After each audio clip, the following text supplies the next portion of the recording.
የማቴዎስ ወንጌል ምዕራፍ 5። ሕዝቡንም አይቶ ወደ ተራራ ወጣ። በተቀመጠም ጊዜ ደቀ መዛሙርቱ ወደ እርሱ ቀረቡ። አፉንም ከፍቶ አስተማራቸው፣ እንዲህም አለ። በመንፈስ ድሆች የሆኑ ብፁዓን ናቸው፣ መንግሥተ ሰማያት የእነርሱ ናትና።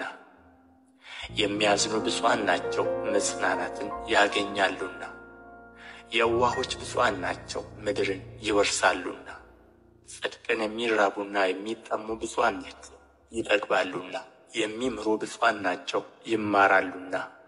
ልበ ንጹሖች ብፁዓን ናቸው፣ እግዚአብሔርን ያዩታልና። የሚያስተራርቁ ብፁዓን ናቸው፣ የእግዚአብሔር ልጆች ይባላሉና። ስለ ጽድቅ የሚሰደዱ ብፁዓን ናቸው፣ መንግሥተ ሰማያት የእነርሱ ናትና።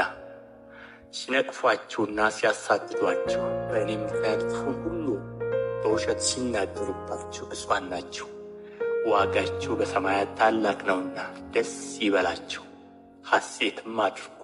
ከእናንተ በፊት የነበሩትን ነቢያትን እንዲሁ አሳድደዋቸዋልና። እናንተ የምድር ጨው ናችሁ። ጨው አልጫ ቢሆን ግን በምን ይጣፍጣል? ወደ ውጭ ተጥሎ በሰው ከመረገጥ በቀር ወደፊት ለምንም አይጠቅምም። እናንተ የዓለም ብርሃን ናችሁ። በተራራ ላይ ያለች ከተማ ልትሰወር አይቻላትም። መብራትንም አብርተው ከዕንቅብ በታች አይደለም እንጂ በመቅረዙ ላይ ያኖሩታል፣ በቤት ላሉት ሁሉ ያበራል። መልካሙን ሥራችሁን አይተው በሰማያት ያለውን አባታችሁን እንዲያከብሩ ብርሃናችሁ እንዲሁ በሰው ፊት ይብራ። እኔ ግን ሕግና ነቢያትን ለመሻር የመጣሁ አይምሰላችሁ፣ ልፈጽም እንጂ ለመሻር አልመጣሁም። እውነት እላችኋለሁ ሰማይና ምድር እስኪያልፍ ድረስ ከሕግ አንዲት የውጣ ወይም አንዲት ነጥብ ከቶ አታልፍምና ሁሉ እስኪፈጸም ድረስ። እንግዲህ ከእነዚህ ከሁሉ ካነሱት ትእዛዛት አንዲቱን የሚሽር ለሰውም እንዲሁ የሚያስተምር ማንም ሰው በመንግሥተ ሰማያት ከሁሉ ታናሽ ይባላል። የሚያደርግ ግን የሚያስተምርም ማንም ቢሆን እርሱ በመንግሥተ ሰማያት ታላቅ ይባላል። እላችኋለሁና ጽድቃችሁ ከጻፎችና ከፈሪሳውያን ጽድቅ ካልበለጠ ወደ መንግሥተ ሰማያት ከቶ አትገቡ። ለቀደሙትም አትግደል እንደተባለ ሰምታችኋል። የገደለም ሁሉ ፍርድ ይገባዋል። እኔ ግን እላችኋለሁ በወንድሙ ላይ የሚቆጣ ሁሉ ፍርድ ይገባዋል። ወንድሙንም ጨርቃም የሚለው ሁሉ የሸንጎ ፍርድ ይገባዋል። ደንቆሮ የሚለውም ሁሉ የገሃነመ እሳት ፍርድ ይገባዋል። እንግዲህ መባህን በመሠዊያህ ላይ ስታቀርብ በዚያም ወንድምህ አንዳች በአንተ ላይ እንዳለው ብታስብ በዚያ በመሠዊያው ፊት መባህን ትተህ ሂድ። አስቀድመህ ከወንድምህ ጋር ታረቅ፣ በኋላም መጥተህ መባህን አቅርብ። አብረኸው በመንገድ ሳለህ ከባላጋራህ ጋር ፈጥነህ ተስማማ። ባላጋራ ለዳኛ እንዳይሰጥህ፣ ዳኛም ለሎሌው። ወደ ወህኒም ትጣላለህ።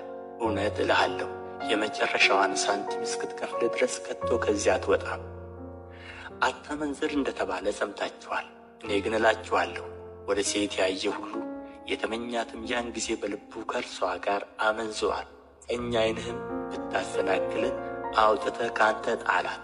ሙሉ ሰውነትህ በገሃነም ከሚጣል ይልቅ ከአካላትህ አንድ ቢጠፋ ይሻልሃልና። ቀኝ እጅህም ብታሰናክልህ ቆርጠህ ከአንተ ጣላት። ሙሉ ሰውነትህ በገሃነም ከሚጣል ይልቅ ከአካላትህ አንድ ቢጠፋ ይሻላልና። ሚስቱን የሚፈታ ሁሉ የፍችዋን ጽሕፈት ይስጣት ተባለ። እኔ ግን እላችኋለሁ ያለ ዝሙት ምክንያት ሚስቱን የሚፈታ ሁሉ አመንዝራ ያደርጋታል፣ ተፈታችውንም የሚያገባ ሁሉ ያመነዝራል። ደግሞ ለቀደሙት በውሸት አትማል፣ ነገር ግን መሐላዎችን ለጌታ ስጥ እንደተባለ ሰምታችኋል። እኔ ግን እላችኋለሁ ከቶ አትማሉ። በሰማይ አይሆንም፣ የእግዚአብሔር ዙፋን ነውና፣ በምድርም አይሆንም፣ የእግሩ መረገጫ ናትና፣ በኢየሩሳሌምም አይሆንም፣ የታላቁ ንጉሥ ከተማ ናትና። በራስህም አትማል፣ አንዲቱን ጠጉር ነጭ ወይም ጥቁር ልታደርግ አትችልምና። ነገር ግን ቃላችሁ አዎን አዎን ወይም አይደለም አይደለም ይሁን። ከእነዚህ የወጣ ከክፉው ነው። ዓይን ስለ ዓይን ጥርስም ስለ ጥርስ እንደተባለ ሰምታችኋል። እኔ ግን እላችኋለሁ ክፉውን አትቃወሙ። ዳሩ ግን ቀኝ ጉንጭህን በጥፊ ለሚመታ ሁሉ ሁለተኛውን ደግሞ አዙርለት። እንዲከስም እጀ ጠባብህን እንዲወስድ ለሚወድ መጎናጸፊያህን ደግሞ ተውለት። ማንም ሰው አንድ ምዕራፍ ትሄድ ዘንድ ቢያስገድድህ ሁለተኛውን ከእርሱ ጋር ሂድ። ለሚለምንህስ ከአንተም ይበደር ዘንድ ከሚወደው ፈቀቅ አትበል። ባልንጀራህንም ውደድ፣ ጠላትህንም ጥላ እንደተባለ ሰምታችኋል። እኔ ግን እላችኋለሁ በሰማያት ላለ አባታችሁ ልጆች ትሆኑ ዘንድ ጠላቶቻችሁን ውደዱ፣ የሚረግሟችሁንም መርቁ፣ ለሚጠሏችሁ መልካም አድርጉ፣ ስለሚያሳድዷችሁ ጸልዩ። እርሱ በክፎችና በበጎች ላይ ፀሐይን ያወጣልና በጻድቃንም በኃጢአተኞችም ላይ ዝናቡን ያዘንባልና። የሚወዷችሁን ብትወዱ ምን ዋጋ አላችሁ?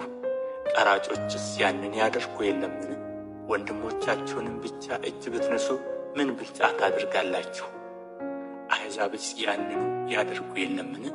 እንግዲህ የሰማዩ አባታችሁ ፍጹም እንደሆነ እናንተ ፍጹማን ሁኑ።